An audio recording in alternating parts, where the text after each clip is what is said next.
అందరికీ నమస్తే. ఇప్పటిదాకా మనం డ్రోన్ మార్కెట్లో చైనాకి సంబంధించినటువంటి ఈఎఫ్టీ ఫ్రేమ్ మాత్రమే చూసాం. అయితే ప్రజెంట్ మన ముందర ఉన్నది వచ్చేసి జపాన్కి సంబంధించినటువంటి ఫ్రేమ్. అయితే ఈ వీడియోలో పూర్తిగా ఈ ఫ్రేమ్ గురించి మాత్రమే మాట్లాడదాం అండ్ అలాగే V9 కంట్రోలర్ గురించి కూడా పూర్తిగా తెలుసుకుందాం. అయితే ఈఎఫ్టీ డ్రోన్ ఫ్రేమ్కి ఈ ఫ్రేమ్ జపాన్ ఫ్రేమ్కి తేడాలు ఉంటాయి, ఈ కాస్ట్ పరంగా ఏది డిఫరెన్స్ వస్తుంది, కంప్లీట్ డీటెయిల్స్ మనతో పాటు జైబేర్ ఇండస్ట్రీస్ నుంచి తనుజ్ గారు ఉన్నారు, అడిగి తెలుసుకుందాం. గతంలో మనము ఏరో అగ్రాస్ 20 మోడల్ చేసాం కదా, సేమ్ జైబేర్ ఇండస్ట్రీస్ నుంచి ఈ ఫ్రేమ్ కూడా తీసుకురావడం జరుగుతుంది. నమస్తే తమ్ముడు. నమస్తే. అయితే ఈఎఫ్టీ ఫ్రేమ్కి ఈ జపాన్ ఫ్రేమ్కి మెయిన్ డిఫరెన్స్ ఏముంటుంది? మన ఈఎఫ్టీ ఫ్రేమ్కి జపాన్ ఫ్రేమ్కి టోటల్గా పూర్తిగా డిఫరెన్స్ ఉంటుందండి. ఎందుకంటే మనకి జపాన్ ఫ్రేమ్ అనేది ఏవియేషన్ అలై మెటీరియల్తో అవుతుంది. మనకు ఫోల్డింగ్ అనేది మెటల్ క్లాంపింగ్తో వస్తుంది. దీంతో మనకి వీటితో ఉన్న స్ట్రాంగ్ ఉంటుంది. ఇవి మెటీరియల్ యూజ్ చేసినప్పుడు స్ట్రాంగ్ ఉంటుంది. పడ్డప్పుడైనా ఏదైనప్పుడైనా డ్యామేజ్ అనేది తక్కువ అవుతుంటుంది ఈ జపాన్ ఫ్రేమ్ యూజ్ చేస్తే.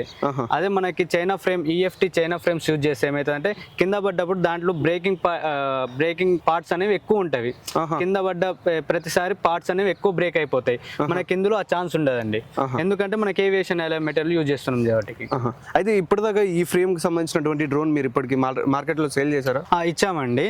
ఈ ఫ్రేమ్ తో మనం వేరే ఆల్రెడీ మనం ఎగ్జిస్టింగ్ కస్టమర్ అంటే ఫస్ట్ నుంచి చైనా ఈఎఫ్టీ ఫ్రేమ్ వాడే కస్టమర్కి మనం ఈ Japan technology frame colour drone ఇచ్చాము. తను కంపేర్ చేసుకుంటే తను ఇంత ముందుకు వాడిన ఈఎఫ్టీ చైనా ఫ్రేమ్ కింద పడ్డప్పుడు చాలా పార్ట్స్ బ్రేక్ అయిపోయి ఖర్చు అనేది ఎక్కువ వస్తుండే. ఆర్మ్ రాడ్స్ బ్రేక్ అయిపోయి ఆర్మ్ జాయింట్స్ బ్రేక్ అయిపోయేవి. ఇవి బ్రేక్ అవడం వల్ల తనకు ఖర్చు ఎక్కువ వచ్చేది. తర్వాతకి తను మన ఫ్రేమ్ మళ్ళీ మాకు ఫ్రేమ్ వద్దు, మాకు జపాన్ టెక్నాలజీ ఫ్రేమ్ కావాలి. ఫ్రేమ్ వచ్చాక మళ్ళీ దాన్ని జపాన్ టెక్నాలజీకి అప్గ్రేడ్ చేసి ఇచ్చాము. ఇప్పుడు ఒక 1-2 టైమ్స్ పడ్డా తక్కువ ఖర్చుతోని, అంటే మనకు ఆర్మ్ రాడ్స్ ఇరగవు, ఇందులో ఆర్మ్ జాయింట్స్ ఇరగవు, ఇందులో ఏమి ఇరగవు. దాని గట్ట దాని కస్టమర్ రివ్యూ గట్ట చాలా బాగుందండి దాంతో పోల్చుకున్నప్పుడు. అయితే ఒకవేళ ఇది క్రాష్ జరగడం ఇట్లా, లేకపోతే ఏదైనా కరెంట్ పోల్ కావచ్చు, వైర్లకు కావచ్చు, తగిలినప్పుడు దీంట్లో ముఖ్యంగా డ్యామేజ్ అయ్యే పార్ట్లు ఏమి ఉంటాయి? దీంట్లో మేజర్గా పార్ట్లు ఇరిగేవి ఏమైనా ఉంటాయంటే పొప్లర్స్ ఒకటే అండి, మేజర్గా ఒక్కటే పోతాయి. ఆర్మ్ జాయింట్స్ అయినా ఆర్మ్ హోల్డర్స్ అయినా ఇలా ఛాన్సెస్ చాలా తక్కువ. మనం ఏమన్నా కరెంట్ పోల్కి ఏమన్నా డ్యామేజ్ అయినా మనకి ఆర్మ్ రాడ్స్ ఆర్మ్ హోల్డర్స్లో తక్కువ ఛాన్సెస్ పోవడం. మేజర్గా పోయి మనకి ఇందులో ప్రొపలర్స్ ఒకటే. ఒకవేళ ఏదైనా కానీ కేసులో ఈ ఆర్మ్ జాయింట్స్ ఏవైతే ఉన్నాయో ఇవి ఒకవేళ డ్యామేజ్ అయితే ఇంతకు ముందు ఉన్న జాయింట్స్తో కంపేర్ చేస్తే ఈ రెండింటి మధ్య ప్రైస్ డిఫరెన్స్ ఎంత ఉంటుందండి? స్పేర్ పార్ట్స్లో ప్రైస్ డిఫరెన్స్ కూడా ఉంటుంది. మీరు దాంతో పోల్చుకుంటే దీని ప్రైస్ తక్కువ ఉంటుంది. ఒకవేళ పడి డ్యామేజ్ ఏమన్నా అయినా ప్రైస్ అనేది తక్కువనే ఉంటుంది, మనకి డ్యామేజ్ కట్స్ అనేది తక్కువనే వస్తుంది.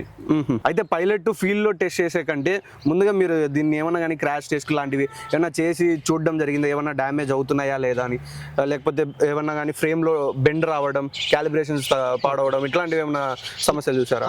ఈ ఫ్రేమ్ మనం ఫార్మర్కి ఇచ్చే ముందే మనం అన్ని రకాల క్రాష్ టెస్ట్ చేసి చూసామండి. ఈ జపాన్ ఫ్రేమ్కి మనం మేజర్గా మనం ఫీల్డ్లో చూస్తే స్తంభాలు, చెట్లు, నార్మల్ గిట్ల మట్టి తీగ చెట్లు అవి ఇవి ఉంటాయి. మనం ప్రతి ఒక్కటి దీంతో క్రాష్ టెస్ట్ చేసి చూసాకే మనం ఫార్మర్ కి ఇచ్చాము.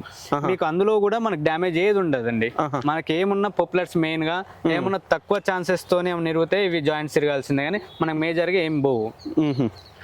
అయితే కరెంట్ పోలు ఇలాంటివి చూసుకున్నట్టయితే దాన్ని తాకినప్పుడు ఫ్రేమ్ అనేది బెండ్ అనేది రావడం జరుగుతుంటది, కానీ ఈ ఫ్రేమ్ విషయంలో బెండ్ రావడం అలాంటిది ఏం జరగలేదు. మనకి చైనా ఈఎఫ్టీ ఫ్రేమ్స్ కి చూస్తే దానికి ఏమవుతుందంటే డ్యామేజ్ అయినప్పుడు ఫ్రేమ్ క్రాష్ అయ్యి బ్రేక్ డ్యామేజ్ అవ్వడం కానీ మనకు ఛాన్సెస్ ఉంటాయి. పూర్తిగా మెటల్ అనేది ఏవియేషన్ అలా యూజ్ చేసినాం కాబట్టి బ్రేక్ రాదు, బెండు కాదు, రెండు కావండి. అయితే ఇప్పటిదాకా మార్కెట్లో డిఫరెంట్ నాజిల్స్ రావడం జరిగింది కదా, అయితే మీరు ఇస్తున్నటువంటి నాజిల్ ఏంటివి? అయితే ప్రజెంట్ ట్రెండింగ్ చూసుకున్నట్టయితే సెంట్రిఫ్యూగల్ ఎలక్ట్రోస్టాటిక్ నాజిల్స్ అంటూ ఉంటారు కదా, అవి ఇస్తున్నారు కదా, మీరు ఏమి ఇస్తున్నారు దీంతో పాటు? మనం దీంతో పాటు బూమ్ నాజిల్స్ ఇస్తామండి. లేదు కస్టమర్కి మాకు సెంట్రిఫ్యూగల్ నాజిల్స్ కావాలంటే వాళ్ళ రిక్వైర్మెంట్ బట్టి మనం సెంట్రిఫ్యూగల్ నాజిల్స్ కూడా వేసిస్తాము. అయితే ఒకసారి తెలియని వారికి ఈ రెండింటి మధ్య డిఫరెన్స్ ఏముంటుంది చెప్పండి? బూమ్ నాజిల్స్ అంటేనేమో మనకు బార్గా వస్తాయి. నాజిల్స్ అనేది స్ప్రెడ్ అనేది మనకు బార్గా అయిపోతుంది, ఇటు సైడ్ కట్ సైడ్ కి వస్తుంది. సెంట్రిఫ్యూగల్ నాజిల్స్ అనేది అండర్ మోటార్ వస్తాయి. మనకి మంచు రూపంలో మందు పడుతుంటది. అయితే రెండు కవర్ ఒకటే ఏరియాని కవర్ చేస్తాయా? ఆ ఏరియా కవరేజ్ రెండు ఒకటే తిరిగి కవర్ అయిపోతుంది. మనకి డిఫరెన్స్ అనేది అదేమో లిక్విడ్ రూపంలో పడుతుంది, ఇదేమో మంచు రూపంలో పడుతుంది అండి సెంట్రిఫ్యూగల్ నాజిల్ అనేది. ఓకే, ఆకు మీద ఎక్కువగా నిలబడి ఇట్లా డ్యామేజ్ కాకోకుండా ఈ సెంట్రిఫ్యూగల్ నాజిల్స్ అనేవి పొగ మంచు రూపంలో రావడం జరుగుతుంది. మంచు రూపంలో రావడంతోనే టాక్ అనేది అతుక్కెళ్ళి ఈజీగా డ్రై అయిపోతుంది. మనకి హాఫ్ అన్ అవర్ 1 అవర్ తర్వాత రెయిన్ వచ్చినా ఫార్మర్ కి ఎలాంటి లాస్ ఉండదు. అయితే ఈ నాజిల్ సంబంధించిన డిశ్చార్జ్ ఏ విధంగా ఉంటుందండి? ఈ డిశ్చార్జ్ అనేది మనం ఫార్మర్ ఏ క్రాప్ కొట్టేదని అనే దాని మీద డిపెండ్ అయి ఉంటుందండి. మనకి ప్యాడీ అనుకోండి 6 LPM సరిపోయిద్ది. లేదు మన ప్యాడీలే 1 acre-కి 2 tanks స్ప్రే చేస్తాం అనుకోండి 8 LPM కావాలి అంటే 2 tanks వస్తుంది, మంది అనేది ఎక్కువ పడుతుంది, ఎక్కువ డిశ్చార్జ్ కావాలి కదా, 8 LPM వేసిస్తాము. అలాగే మనకి నిమ్మకి కానీ బతాయికి కానీ యూజ్ చేసుకోవడానికి సెంట్రిఫ్యూగల్ నాజిల్స్ చాలా పర్ఫెక్ట్ వర్క్ చేస్తాయి. అయితే వాళ్ళకి రిక్వైర్మెంట్ బట్టి మీరు ఏది కావాలంటే అది చేంజ్ మన ఫార్మర్ రిక్వైర్మెంట్ ఏది ఉంటే దానిలాగా మనం చేసి ఇచ్చేస్తాం. అయితే దీంతో పాటు ఇస్తున్నటువంటి బ్యాటరీలు ఏవి ఇస్తున్నారని? మనం దీంతో పాటు ఇచ్చే బ్యాటరీస్ NMC బ్యాటరీస్ ఇస్తామండి. ఇవి మనకి NMC బ్యాటరీస్ చార్జ్ మనకి స్పీడ్ చార్జ్ అయిపోతాయి, ఫాస్ట్ ఛార్జింగ్ ఉంటుంది. మనకి 3 to 4 tanks ఈజీగా వస్తాయి. మనకి ఈ బ్యాటరీ యూజ్ చేస్తే 3 to 4 tanks మనకి 10 liters డ్రోన్తో ఈజీగా స్ప్రే చేసుకోవచ్చు అండి. అయితే ఛార్జింగ్ టైం ఏ విధంగా ఉంటుంది? మనకి ఛార్జింగ్ టైం అనేది 15 to 20 minutes ఛార్జింగ్ టైం పట్టిద్ది ఫుల్ ఛార్జ్ అవుతానికి. మనకు ఫుల్ ఛార్జ్ అయినాక 3 to 4 tanks ఈజీగా వచ్చేస్తుందండి. అయితే బ్యాటరీస్ అనేవి ఒక్కొక్కసారి ఎక్కువగా క్రాష్ అయినప్పుడు కావచ్చు, లేకపోతే అనవసరంగానే డ్యామేజ్ అవ్వడం లాంటివి జరుగుతుంటుంది. అయితే ఇలాంటి సమస్యలు ఈ బ్యాటరీలు ఏమైనా కానీ గుర్తించడం జరిగింది? ఇలాంటి సమస్యలు అయితే ప్రజెంట్ అయితే ఏం గుర్తించలేదండి, ఎందుకంటే అవి మనం చేసి చూసాము. ప్రజెంట్ అయితే ఎలాంటి ప్రాబ్లం లేదు. ఒకవేళ ఫార్మర్ హై డిశ్చార్జ్ చేసినా, సెల్స్ ఏమైనా హై డిశ్చార్జ్ అయిపోయినా, లేకపోతే ఏమైనా చేసినా మన దగ్గర పూర్తిగా సర్వీస్ చేసి ఇచ్చేస్తామండి. బ్యాటరీలు కూడా రిపేర్ చేసే ఛాన్స్ ఉంది? బ్యాటరీలు కూడా రిపేర్ చేసే ఛాన్స్ ఉంటుంది. ఏ సెల్ అయితే ఎక్కువ హై డిశ్చార్జ్ అవుతుందో ఆ సెల్ రిప్లేస్మెంట్ కూడా చేసి ఇచ్చేస్తాం. అయితే ఇప్పటిదాకా మార్కెట్లో ఈ సెల్ రిపేర్ చేయడం అనేది అయితే ఇప్పుడు చూడలేదు. ప్రజెంట్ మీరు చెప్తున్నటువంటి బ్యాటరీలో సెల్ రిపేర్ చేయడం జరుగుతుంది. మనం రిపేర్ చేసిన తర్వాత కూడా అలాంటి పర్ఫార్మెన్స్ ఛాన్స్ ఉందా? మనం ఇచ్చే బ్యాటరీలు సెల్ హై డిశ్చార్జ్ అయినా రిప్లేస్ చేసేసి తర్వాతకి కూడా మనకి అలాగే ఏదైతే మనం ముందు తీసుకున్నప్పుడు 3 to 4 tanks ఎలాగ వచ్చిందో సేమ్ తర్వాత గట్రా అలానే పర్ఫార్మెన్స్ ఉంటుందండి. ఎలాంటి పర్ఫార్మెన్స్ లో ఎలాంటి ప్రాబ్లం ఉండదు. అయితే బ్యాటరీకి సంబంధించి చూస్తే బ్యాలెన్సింగ్ కేబుల్ కావచ్చు, పవర్ కేబుల్ కావచ్చు, ఒక్కొక్కవేళ పక్కన పెట్టినప్పుడు రస్ట్ పట్టడం, లేకపోతే వాడే టైంలోనే కాలిపోవడం లాంటివి జరుగుతూ ఉంటుంది కదా. అయితే అలాంటి రిపేర్లు ఏమైనా చేసే అవకాశం ఉందా? మనకి పవర్ కేబుల్స్ అనేది మాక్సిమం కాలిపోయే ఛాన్సెస్ ఉండవు. ఒకవేళ కాలిపోయిన పవర్ కేబుల్స్ కాలిపోయిన బ్యాలెన్సింగ్ కేబుల్స్ ఏమన్నా ప్రాబ్లం వచ్చినా 100% రిప్లేస్మెంట్ చేసి ఇస్తాము, చేంజ్ చేసి ఇస్తాము. ఓకే. అలాగే ఈ బ్యాటరీలకు సంబంధించి చార్జర్ ఏది వస్తుందన్న? మనకి చార్జర్ 4 port CVP చార్జర్ ఇస్తామండి. ఈ చార్జర్ ఇవ్వడం వల్ల మనకి ప్లస్ పాయింట్స్ ఏంటంటే మనం బ్యాటరీ దానికి చార్జ్ చేయగానే అది ఆటోమేటిక్ గా ఎంత ఉంది ఏంటి అనేది చూసుకొని చార్జ్ చేస్తుంటది. పెట్టిన ప్రతిసారి స్టార్ట్ బటన్ నొక్కాలి, పెట్టిన ప్రతిసారి సెట్ చేయాలి అనే ఛాన్స్ ఏమి ఉండదు. మనకి ఈక్వల్ గా దీంట్లో ఈ చార్జర్ లో ఏంటంటే ఇంటెలిజెన్స్ మోడ్ అనేది ఉంటది. మనం సెట్ చేస్తే ఏ లెవెల్ సెట్ చేస్తామో ఆ లెవెల్ వరకు మనకి బ్యాటరీ చార్జ్ అవుతుంటది. ఇంతవరకు మనం ఏ వోల్టేజ్ అయితే సెట్ చేసుకుంటామో ఏ వోల్టేజ్ వరకు సెట్ చేస్తామో ఆ వోల్టేజ్ వరకు చార్జ్ అయిపోతుంది. ఓకే. దీనివల్ల ఓవర్ ఛార్జింగ్ కాకపోవడం, ఎక్కువ టైం చార్జ్ అవ్వకుండా ఉండడం, బ్యాటరీస్ స్వెల్లింగ్ రావడం ఇలాంటి ఛాన్సెస్ ఉండవు.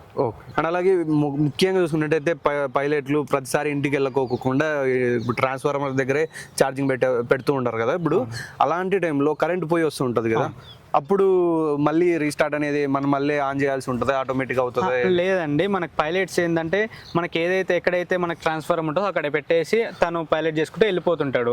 ఆ టైంలలో ఇప్పుడు ఏమవుతుందంటే వేరే ప్రెజెంట్ ఉన్న చార్జెస్ ఏమవుతున్నాయంటే కరెంట్ పోయి వస్తే దాని మళ్ళీ స్టార్ట్ బటన్ నొక్కడం, దాంట్లో సెట్టింగ్ చేసుకోవడం అలాంటివి ఉంటుండే. మనకి ఈ చార్జర్లు మనం ఇచ్చే చార్జర్లు ఇలాంటివి ఏమి ఉన్నాయండి. ఒకవేళ మనం తను పైలటింగ్ చేసుకున్నా కరెంట్ పోయి వచ్చినా ఆటోమేటిక్ గా దానికి అది అడ్జస్ట్ చేసుకొని చార్జ్ అవుతుంటది. మళ్ళీ వచ్చి స్టార్ట్ బటన్ ప్రెస్ చేసి అలాంటి ఛాన్సెస్ ఏమి ఉండవండి. ఓకే. అయితే ఇప్పటిదాకా మార్కెట్లో పైలట్లు వాడుతున్నటువంటి కంట్రోలర్ చూసుకున్నట్టయితే K3+ అనేది వాడుతున్నారు కదా. వాళ్ళు ముఖ్యంగా ఇస్తున్నటువంటి కంప్లైంట్స్ ఏవైతే ఉన్నాయో, అంటే వాళ్ళు ఆపరేట్ చేస్తున్నప్పుడు వాళ్ళ చేతిలో లేకోకుండా అదంతగా వెళ్ళిపోవడము, పడిపోవడము ఇలాంటివి జరుగుతున్నాయి. అయితే మీరు దీంట్లో ఇస్తున్నటువంటి కంట్రోలర్ ఏదైనా? మనం దీంట్లో ఇచ్చేది VK V9 కంట్రోలర్ ఇస్తున్నామండి. దీంట్లో మనకు అలాంటి ప్రాబ్లమ్స్ ఎలాంటి ఏముండవు. మనకి ఈ ఫ్లైట్ కంట్రోల్ వేయడం వల్ల మనకు కొంతమంది కస్టమర్స్ ఏం చేస్తారంటే పైలట్ పెట్టుకొని వీళ్ళ వర్క్స్ వీళ్ళు చేసుకుంటారు. అప్పుడు ఏమైతుందంటే మన దగ్గర ట్రాకింగ్ ఐడి ఉంటుంది, దీంతో ట్రాక్ చేసుకొని డైలీ ఎన్ని ఏకర్స్ కొట్టారు, ఎక్కడెక్కడ కొట్టారు అనే లిస్ట్ ఉంటుంది. అలాంటప్పుడు పైలట్ చేసిన ఆయన అతను కూడా తప్పు చెప్పడానికి ఛాన్సెస్ ఉండవు. అదొక ట్రాకింగ్ ఐడి ఉంటుంది. ఒకవేళ డ్రోన్ పడ్డా అది పైలట్ తప్పు వల్ల పడ్డదా లేకపోతే డ్రోన్ మిస్టేక్ వల్ల పడ్డదా అనేది గట్రా మనం ఒక క్లారిటీగా వస్తుంటది. మనం ఈ ఫ్లైట్ కంట్రోల్ ఓనర్ ఈజీగా చెక్ చేసుకోవచ్చు. ఓకే, అయితే కంట్రోలర్ విషయానికి వచ్చినప్పుడు ఈ జిపిఎస్ కానీ లైట్లు కానీ ఇవన్నీ మార్కెట్లోకి ఇప్పుడే కొత్తగా వచ్చింది అంటున్నారు VKV9 అనేది. అయితే ఇవన్నీ ఒకవేళ డ్యామేజ్ అయినప్పుడు కానీ లేకపోతే ఏదైనా కానీ జరిగినప్పుడు పార్ట్లన్నీ అవైలబిలిటీ ఏ విధంగా ఉంటుంది? మనకి ఇందులో పార్ట్స్ అన్ని మనకి ఏదైతే మనం VKV9 ఫ్లైట్ కంట్రోల్ ఇస్తున్నామో ఇందులో కొత్తగా వచ్చిన తరహా అయినా మనం ఇందులో దొరికే స్పేర్ పార్ట్స్ LED అయినా GPS అయినా PME ఎలాంటి ఇష్యూ వచ్చినా అన్ని మనకు అన్నీ స్పేర్స్ ఉంటాయండి. ఎవరికి ఏది కావాలన్నా ఇమీడియట్గా ఇచ్చేస్తాము. స్పేర్స్ ఇష్యూ ఎలాంటిది ఉండదు. అదే ఒకవేళ ఒక్కొక్కసారి ఏమవుతుంటుంది అంటే ఇలాంటి కొత్త ప్రోడక్ట్స్ వచ్చినప్పుడు మళ్ళీ కస్టమర్ మీ దగ్గరకు వచ్చినప్పుడు పార్ట్ అవైలబిలిటీ లేకపోతే మొత్తానికి డ్రోన్ పక్కన పెట్టాల్సి వచ్చింది. అవునవును, ఇంత ముందుకు వేరే వాళ్ళు తెచ్చిన వేరే వాళ్ళ దగ్గర అలా చేస్తుండే. కాకపోతే మన దగ్గర ఛాన్స్ ఉండదు. మనం ఏదైతే ఫ్లైట్ కంట్రోల్ ఇస్తున్నామో దానికి సంబంధించిన స్పేర్స్ అన్ని LED అయితే GPS అయితే ఏది ఉన్నా మన దగ్గర స్పేర్ రెడీగానే ఉంటుంది. దాంతోపాటు ఇచ్చే కంట్రోలర్ ఏది ఉంటుంది అన్న? దీంతో పాటు ఇచ్చే కంట్రోలర్ పైలట్ మీద డిపెండ్ అయి ఉంటుంది. తనకి స్క్రీన్ కంట్రోలర్ కావాలంటే స్క్రీన్ కంట్రోలర్ ఇస్తాము, లేదు T12 కావాలంటే T12 ఇచ్చేస్తాము. తన రిక్వైర్మెంట్ బట్టి మనం ఏది కావాలంటే వాళ్ళకి అది ఇచ్చేస్తాం. ఇది డ్రోన్స్ కావాల్సిన వాళ్ళు అడ్రస్ విజిట్ చేయాలనుకుంటారు కదా, ఒకసారి మీ అడ్రస్ మీ ఫోన్ నెంబర్ కానీ చెప్పండి. మా అడ్రస్ జయబేరి అగ్రి డ్రోన్స్ అండి, Nalgonda Panagal road, Nandeshwar colony, road number 6లో ఉంటుంది. ఎలాంటి డ్రోన్ కావాలన్నా ఎలాంటి స్పేర్ రిక్వైర్మెంట్స్ ఉన్నా మన ఆఫీస్ దగ్గరికి రాగలరు. అది పూర్తిగా మీకు ఇప్పటి వరకు చూసినటువంటి ఫ్రేమ్ గురించి కావచ్చు, FC గురించి కావచ్చు, అండ్ అలాగే ఈ ఇంతకుముందు సక్సెస్ అయిన ఈ మోడల్ గురించి కావచ్చు, రివ్యూస్ కానీ ఫార్మర్స్ నుంచి దానికి సంబంధించినటువంటి వీడియోస్ కానీ కావాలంటే వెంటనే సబ్స్క్రైబ్ చేసుకోండి. త్వరలో దీనికి సంబంధించినటువంటి రివ్యూస్ కూడా రాబోతున్నాయి. అండ్ అలాగే మీకు ఏమైనా డౌట్స్ ఉంటే వెంటనే స్క్రీన్ మీద పంపిస్తున్న నెంబర్కి కాల్ చేసి లేకపోతే కామెంట్ సెక్షన్లో కూడా కామెంట్ చేయడానికి ట్రై చేయండి. Thank you.